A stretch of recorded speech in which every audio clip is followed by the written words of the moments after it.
i-reset itong timer natin para sa ating egg turner sa incubator. Kung anong oras is hindi, kung anong oras din mamamatay. So,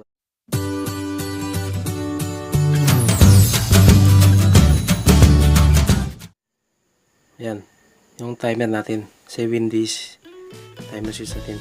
So dito is nakasisa eh. So ang gagawin lang natin is i-reset muna natin para simula talaga sa umpisa. So reset tayo. Yan. Yan, reset na. So ang susunod natin na gagawin is, ang pinakauna talaga nito is kung anong oras, di ba? So ang nakalagay dito nga na oras is 0 pa eh. So ang isisita dito sa oras. So ang oras ngayon is ito, 6:58 PM po. So itong timer po natin is may dalawa to siyang option, 24 hours or 12 hours. So kung gusto natin na ito nakaset to siya sa 24 hours. So kung gusto natin siyang iset sa 12 hours, ang gagawin lang natin ay ilulong press natin yung clock na button. Ito, clock button na long press para sa 12 hours or 24 hours. So ganito lang po, long press hanggang sa lumabas yung PM. AM yan. Ang ibig sabihin yan is 12 hours na isa. So ngayon isiset natin yung oras. Andito is 6:59 PM na. So ang gagawin natin ngayon is para masit siya sa 6 na oras sa PM. So ganito lang po, i-hold natin yung clock na button, tapos iset natin yung oras. So clock then hour. Pag long press nito, click yung hour. Yan, 1. Huwag niyong bitawan yung clock hanggang sa dumating sa PM. Yan, 6. Yan, 6 PM na yan eh. So yung oras siguro ay 7 na pala. So ganun lang, hold yung clock na button, clock hold, huwag bitawan, tapos hour. Yan, so 7 na. Yung susunod natin is, kasi sa oras doon is 7 o'clock pa eh, so dito 7 to. So ang gagawin natin dito, kung sakali na hindi tama yung minute natin, parehas lang din yung gagawin, pero dito na naman tayo magpipindot sa minute. So i-hold lang natin yung clock pa din, tapos minute. Okay, kung anong gusto nyong oras, kung anong oras sa inyong relo. So ganun lang po hanggang sa dumating yung tamang oras, tamang panahon. So yan, so 7 na. So pwede na yan. Yan yung oras natin sa ating cellphone. So dito naman, kasi ito nakita niyo yung MO, ibig sabihin yan is Monday. So kung titingnan natin, ang araw ngayon is Martes na, so hindi tugma. So ganito lang ang gagawin natin, i-click, long press lang din yung clock, tapos week lang long press clock then week. Yan, Martes na. So ganun lang, hold clock kung sa oras, hold clock din kung sa minute, tapos hold clock din kung sa week. So magpo-program na tayo para sa ating kung anong oras mag-on yung timer. So ganito lang, punta tayo dito sa program. Yan, nakita nyo yung on off, ganyan hanggang yan. So ang gagawin na lang natin ngayon, isisit muna natin siya sa 7 days, so 1 week.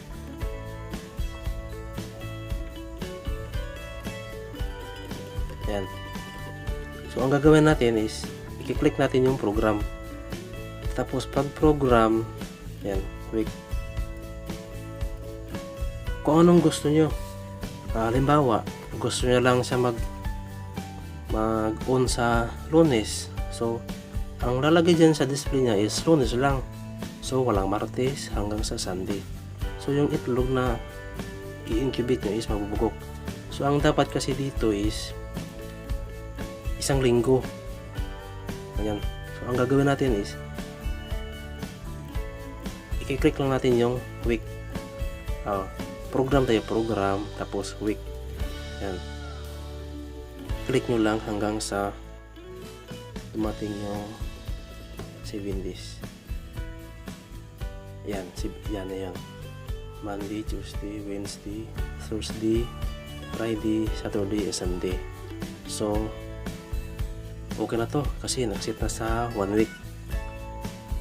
Tapos, ang susunod na gagawin natin, so, balik natin sa clock para maintindihan talaga. So, yan na. Program natin is naka-display na yung 7 days. Yan.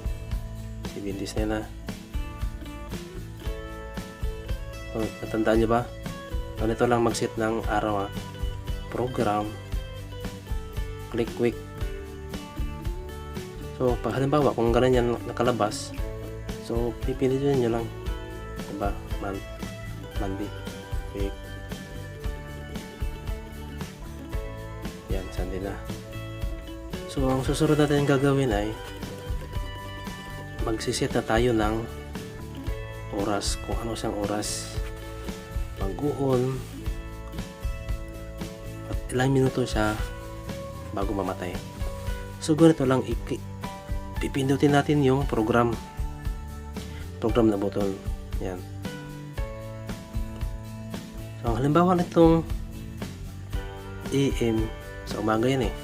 So, kung gusto nyo is 6 AM ng umaga siya sisindi, on yan ha, on. Pag ibig sabihin ng on, iikot yung turner natin sa oras na isisit natin. For example, magsisit tayo sa oras ng alas 6 ng umaga. So, iba to ha, hindi na tayo natin i-hold yung clock.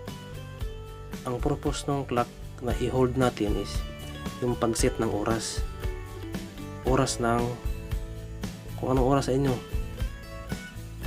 So, ganito lang. Hour. So, 6. Mag-on siya sa 6. Tapos, pag sa off naman, ganito lang. Click program. So, off na yan. So, 6 yung mag-on siya sa 6 AM. Tapos, mamamatay siya sa 6:01. So, ano lang, isisit natin ulit na 6 minute. Yan. So, 1 minute yung interval niya. So, nasit natin yung primerong sa Tagalog, yung unang mag-on siya. So, sa pangalawa naman, 1 yan nun, nakikita nyo 1.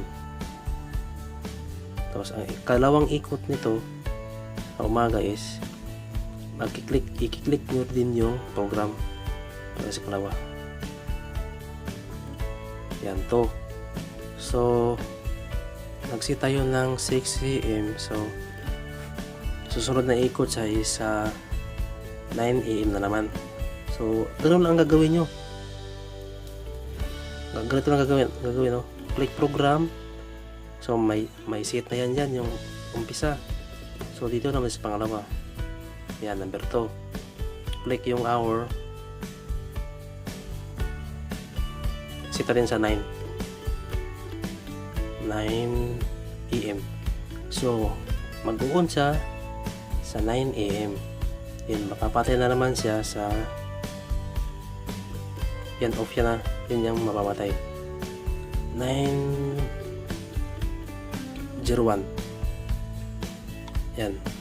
1 minute lang yung interval natin. So, kung gusto, sa pangatlo nating ikot sa umaga, ano lang din ang gagawin? click program. Yan, yung pangatlong ikot. Yan na yun. So on. Mag-on siya sa alas 12 na lang tanghali. Sisit lang natin. So naka-AM pa rin dyan, di ba? So ang gagawin natin is isisit natin sa 12 PM. Yan. 12 PM siya mag-on. So mamamatay naman siya. Click para off. Yan. 12:01. Yan. 12:01. Yan. Ganyan na lang yun. So pag i-review nyo, ganyan, 6 AM ng umaga mag-on siya. Tapos ang off naman ay 6:01 ng umaga. So ang pangalawa namang iikot siya is sa oras ng alas 9 ng umaga. At mamamatay din siya sa 9:01 ng umaga. Tapos ang pangatlong ikot niya, yan, 12 ng tanghali. At mamamatay din siya sa 12:01 ng tanghali din. So itong mga time na sinet natin is gagana to sa buong week na yan kasi naka-display na yung 7 days na yan. So pagkabukas hindi ka na magsiset ng panibagong oras kasi automatic na yan siya yan, automatic na yan siya. So kung gusto nyong dagdagan yung oras ng pag-ikot nyo, ganito lang din, i-click nyo yung program. So 1, 2, 3 may laman na, di ba? So doon naman tayo sa ika-4, sa 4. Yan, wala pang laman, di ba? So isi-set natin. So kung gusto nyo is every 3 hours siya. So nag-set tayo ng 12, di ba?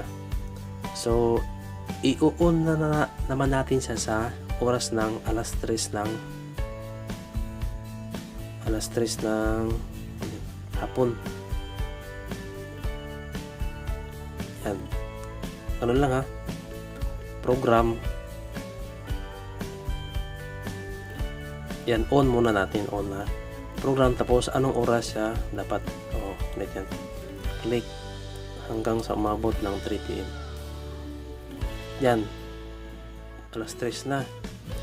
So mag-on siya sa oras na alas 3. Yung pang-apat natin na ikot. So mamamatay siya sa oras din na 3:01. Yan. Uy, mali.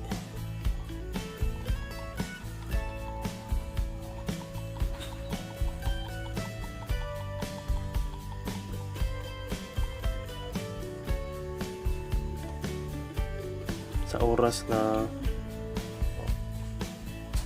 3 PM 01. Yan.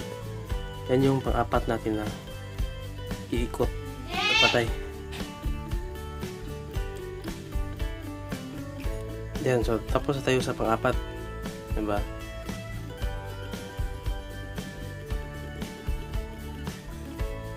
So at least yung maiikot yung itlog is at least 3 times a day. So kung gusto nyo hanggang 5, kayo na ang bahala kung anong oras yun. So kung gusto nyo ng pang 5, ganito lang gagawin din. Click sa 5, pang 5 iikot siya. So anong oras yun na yan? Alas 3 ng hapon. So kung gusto nyo din anong oras, so ganun lang, alas 6 ba sa oras. Tapos mamamatay siya sa oras ng 6 PM 1. Yan, ganyan lang po ang pag-set nito.